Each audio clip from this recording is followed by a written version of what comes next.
তো এখন যাচ্ছি আমরা অটো করে, তারপর যাবো শিয়ালদা। এসে গেছে এখন স্টেশন। কই খুব চলছে এখন। আর এটা কোল্ড ড্রিঙ্কস, শিয়ালদা দাঁড়িয়ে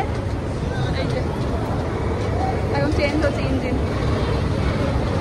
তো তিস্তা তোরসা এক্সপ্রেসটা দেখলেই যেন মন খুশি হয়ে যায়, যেন মনে হচ্ছে অনেক দূরে যাচ্ছি, পাহাড়ে যাচ্ছি। আর পাহাড় মানেই ভালো লাগা, পাহাড় মানেই ভালোবাসা, তো সেই কারণে আরও ভালো লাগে। যা গরম পড়ছে, ঘেমে ঘুমে পুরো একাকার, বাপরে বাপ কি গরম। তো এখন আসলাম নৈহাটি, এই যে নৈহাটি জংশন। এরপর ট্রেনটা ব্যান্ডেল হয়ে চলে যাবে আলিপুরদুয়ার। আর ট্রেনের ধারে বসে বসে এরকমভাবে প্রাকৃতিক দৃশ্য দেখতে যেতে যে কি ভালো লাগে যে বলার মতো। রাতের মেনু দেখো, গরম গরম পরোটা আর চিকেন কষা, আহা আরে বাবা একদম ছাটার ছাড়া একদম। তা আমারও খুব ফেভারিট, যেরকম ট্রেনে বসে বসে এরকম একদম চিকেন, এখানে পরোটা, বাবাটাও খাচ্ছে। তো খাওয়া দাওয়া তো আমাদের সব কমপ্লিট। এখন যাচ্ছি আমরা শুতে। এটা আসলো কোথায় গো? ও মালদা টাউন।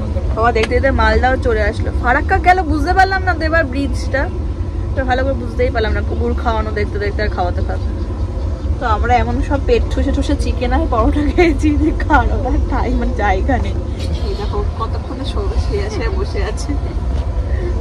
তো চলো দেখা হচ্ছে কাল সকালে। এটাই হচ্ছে আলিপুরদুয়ার স্টেশন। দেখো এখানকার ওয়েদার কত সুন্দর। স্টেশনটা একটু ফাঁকা ফাঁকাই বলতে পারো, এনজেপির মতো অত। এই যে গাড়ি আসলো, এবার যাবো, দেখি কোথায় যাই। আর প্রায় 2 রাত ট্রেনেই কাটালাম, তো সেই কারণে একটু প্রচণ্ড টায়ার্ড লাগছে।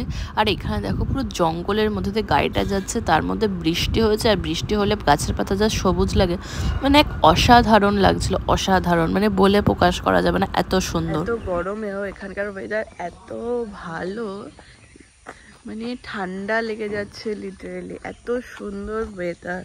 বৃষ্টি হচ্ছে, রোদ উঠছে, মানে আর ঠান্ডা ঠান্ডা হাওয়া, খুবই ভালো। এই যে এখানে এন্ট্রি করে তারপরে তোমরা জঙ্গলে ঢুকবে। এটা কোন জায়গা দাদা বলো না একবার? Buxar tiger reserve entry point. ও এটা Buxar tiger reserve entry point. এই যে এরকম গভীর জঙ্গল, এরকম জঙ্গলের মধ্যে দিয়ে গাড়িটা যাচ্ছে। পার্কিং এরিয়া, এরকম হরিণ। ও হ্যাঁ আইটু আছে ওইটা। আমরা যাচ্ছিলাম, হঠাৎ করে দেখো জঙ্গল যাচ্ছে যাচ্ছে যাচ্ছে যাচ্ছে। আমরা জঙ্গল সাফারি, এই জঙ্গল যাচ্ছিলাম, এখান থেকে হরিণটা কোথায় চলে গেল?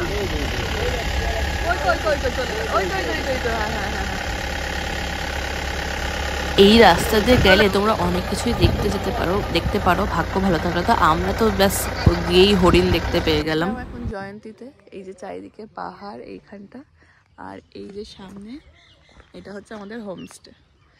তো চলো যাই। আর খুবই সুন্দর ওয়েদারটা, না গরম না খুব ঠান্ডা, খুবই সুন্দর।